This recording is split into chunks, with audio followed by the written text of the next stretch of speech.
For 200,000 years, the story of humanity has been one of relentless, aggressive growth, a population curve that starts flat, then rockets skyward like a missile.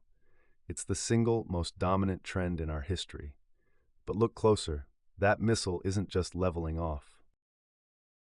It's peaking, and soon it's going to begin its descent. We're not talking about a catastrophe, no asteroid, no plague, no war. This is a decline by choice, by progress, and perhaps by biological accident. For decades, the world has worried about overpopulation. Now, the biggest crisis looming is the opposite, underpopulation. It's the demographic plot twist of the century. The numbers are stark. Half of all countries are now below the replacement rate, the critical 2.1 children per woman needed just to keep the lights on, generation after generation. Japan sinking, China reversing course decades ahead of schedule, Europe aging into a demographic twilight. But why? The easy answer is sociology, education, contraception, cost of living. But the current scientific consensus suggests something far deeper, far more complex, and frankly more alarming. This isn't just about choice anymore. It's about biology, evolution, and the subtle ways our modern environment is quietly turning down the dials on human reproduction. We are entering the silent collapse, and the economic shockwave it's about to unleash could redefine what it means to be a global civilization. To understand the collapse, we first have to understand the success that caused it, the demographic transition. For most of history, human populations were defined by high birth rates and high death rates. Families had 5, 6, 7 children simply because 2 or 3 were expected to die before adulthood. This was a biological evolutionary imperative, high fertility to compensate for high mortality. Then, everything changed. Thanks to modern sanitation, penicillin, vaccines, and nutrition, the death rate plunged. This is the single greatest achievement of human science. Children survived. Suddenly, the biological imperative was broken. A family didn't need 7 children to secure the lineage. They needed 2. This is the first, most powerful biological driver, the evolutionary response to reduced child mortality. Our genes adapted to the improved survival odds. But the true catalyst for the collapse wasn't just survival, it was choice. The empowerment of women through education and economic opportunity fundamentally altered the calculation of child rearing. Economists call this the opportunity cost. When a woman's time is highly valued in the marketplace, as a doctor, engineer, or CEO, the cost of taking time off to raise a child or raising multiple children skyrockets. This shift represents a societal move from quantity to quality. In agrarian societies, children were economic assets, laborers. In the modern, urban, knowledge-based economy, children are expensive, long-term investments. Parents choose to have fewer children, pouring resources, time, and money into maximizing the potential of those 1 or 2 children. This is a behavioral adaptation to a modern economic landscape, but its impact is inherently biological, shortening the reproductive window and driving fertility rates far below replacement level. The process accelerates rapidly with urbanization and the widespread availability of contraception, giving individuals total control over their reproductive futures. The global fertility rate, currently around 2.2, is projected to fall to 1.7 by 2050, accelerating the slide toward a global population peak, likely sooner than 2084. Over half the world is already there. But this is where the simple socio-economic story ends, and the darker biological speculation begins. For decades, scientists have tracked a disturbing trend that cannot be explained away by economics or education alone, a profound, global decline in human reproductive health itself. We are not just choosing to have fewer children, we are in part losing the biological capacity to have them easily. The most widely reported metric is the shocking drop in male sperm count.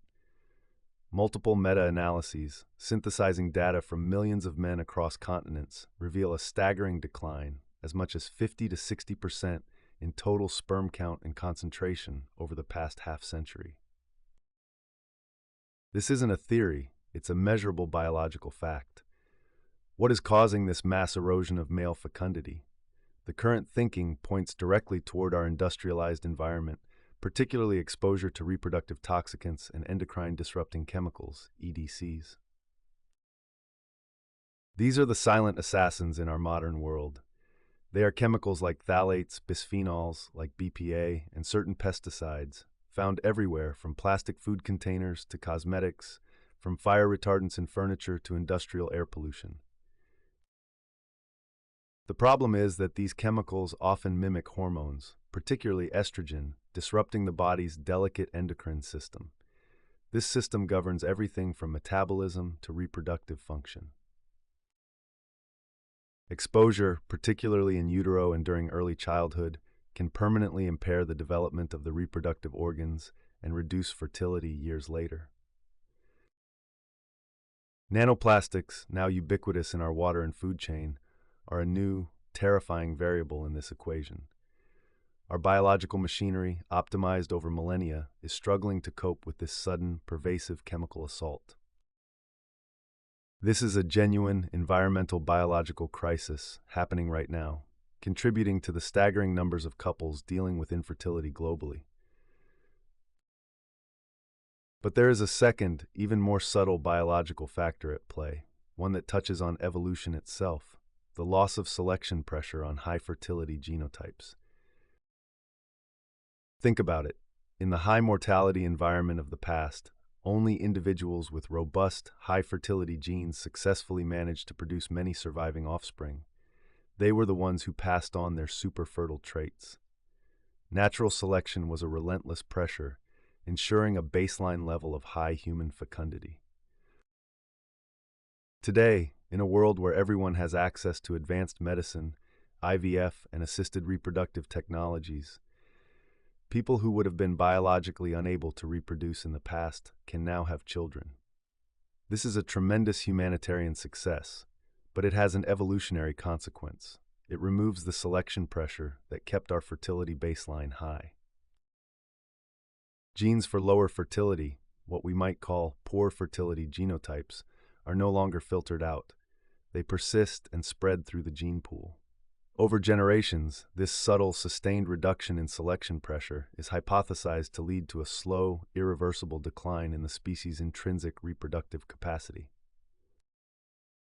Furthermore, lifestyle factors compound the issue. Delayed childbearing, a sociological choice, has a harsh biological cutoff. Female fertility peaks in the early to mid-20s and declines sharply in the mid-30s. The window of opportunity is simply not negotiable by social norms or policy. Add to this the modern plagues of obesity and chronic stress. Obesity disrupts hormonal balance in both men and women, directly impairing reproductive function. High-stress, high-pressure modern life can suppress the hormonal signals needed for healthy ovulation. The global decline in fertility, therefore, is not a single issue. It is a biological perfect storm, a sociological choice to pursue quality over quantity, compounded by pervasive environmental toxins eroding our physical capacity, and a subtle evolutionary shift removing the genetic need for high fecundity. The implications are profound, but the real global shock will be felt in the economy. Economics, at its core, is a human science. It relies on two simple inputs: labor, the number of people working, and productivity, how much each worker produces. Population collapse hits the labor input directly, creating a demographic problem that is structurally impossible to solve without radical change: the inverted age pyramid. Historically, societies were pyramids, many young people at the bottom supporting a small number of elderly at the top. This ensured a robust workforce and a pipeline of new consumers and innovators. Now, we are becoming obelisks, a massive, aging bulge in the middle and top, balanced precariously on a tiny, shrinking base of young workers. The clearest measure of this stress is the old age dependency ratio. This measures the ratio of retirees, non-working dependents, to the working age population. In Japan, which is decades ahead of the curve, this ratio has already gone from nearly 6 workers per retiree in 1990 to barely 2 today, heading toward 1.4 workers by mid-century. The math is brutal. Who pays for the social contract? Pensions, healthcare, public services, they are all pay-as-you-go systems relying on the tax revenue of the current working generation to fund the needs of the retired one. As the workforce shrinks, the financial pressure on the remaining workers, the small base of the inverted pyramid, becomes immense. The system is structurally insolvent. China, which will see its population shrink dramatically due to the lingering effects of the one-child policy, is already facing projections that its main state pension fund could run out of money entirely within a decade. The next casualty is economic growth. GDP growth is fundamentally tied to population growth. Fewer workers means slower economic output. Unless productivity gains, meaning each worker produces significantly more, offset the massive decline in human labor, economies face stagnation or worse, permanent recession. This isn't just about output, it's about demand. Older populations tend to be savers, not big spenders. They consume less, especially on the goods and services that drive aggressive growth. This shift in consumption patterns contributes to deflationary pressures, a persistent downward drag on prices that discourages investment and can paralyze an economy. Japan has been locked in this deflationary spiral for decades, a chilling case study for the rest of the aging world. Perhaps the most damaging long-term impact is the threat to innovation. Economic models often show that new ideas and breakthroughs are directly proportional to the number of people, particularly young people, entering the workforce. Innovation is driven by fresh perspectives, the energy of youth, and the willingness to take risks. In an aging society where the focus shifts toward managing existing infrastructure, healthcare, and pension liabilities, the societal appetite for risk-taking and revolutionary new ideas diminishes. The engine of human progress, fueled by new minds, risks sputtering. The problem isn't just the size of the workforce, it's the demographic composition of creativity. A shrinking older population threatens the very mechanisms that generate long-term prosperity. The social and physical infrastructure of communities also suffers. As populations age and shrink, the demand for core services like local shops, restaurants, and public transport collapses. This can lead to a vicious cycle: falling tax bases, cuts to essential infrastructure like hospitals and schools, a permanent decline in the quality of life, which in turn accelerates emigration of the young, productive workers who remain. We see this today in certain rural communities across Europe and Asia: ghost towns, abandoned villages, the physical manifestation of demographic failure. This crisis of decline, while severe in developed nations, is a warning for emerging economies. The demographic window of opportunity, the time when a large young workforce can drive growth, is closing faster than anticipated. Countries like Brazil, Thailand, and even India are seeing fertility rates drop far quicker than the historical models predicted, meaning they may age before they become truly wealthy, trapping them in a cycle of structural economic difficulty. Is it all doom and gloom? No. The silver lining to the collapse is the immediate, non-negotiable need for adaptation. This crisis forces us to confront the core inefficiency of human labor and embrace technological solutions. The primary solution to the labor shortage and declining productivity is artificial intelligence and automation. AI-driven automation is the only tool powerful enough to dramatically increase output per worker, offsetting the shrinking workforce. Robots in factories, AI-driven logistics, and automated healthcare are no longer luxuries, they are demographic necessities. The rapid advancement of these technologies, while displacing some jobs, is the essential counterbalance to the silent collapse. Societies must also undertake radical reform of the social contract. Governments must move beyond ineffective pro-natal policies, which often fail to overcome the underlying economic and social costs of child rearing. The true focus must be on immigration. Strategic managed immigration can temporarily alleviate labor shortages and reduce the dependency ratio, though it is not a permanent solution for a global problem. Retirement reform. Raising the retirement age is inevitable. The concept of retiring at 65 when the average life expectancy is 85 is economically unsustainable. People will need to work longer, and the workplace must adapt to accommodate older workers. Family support.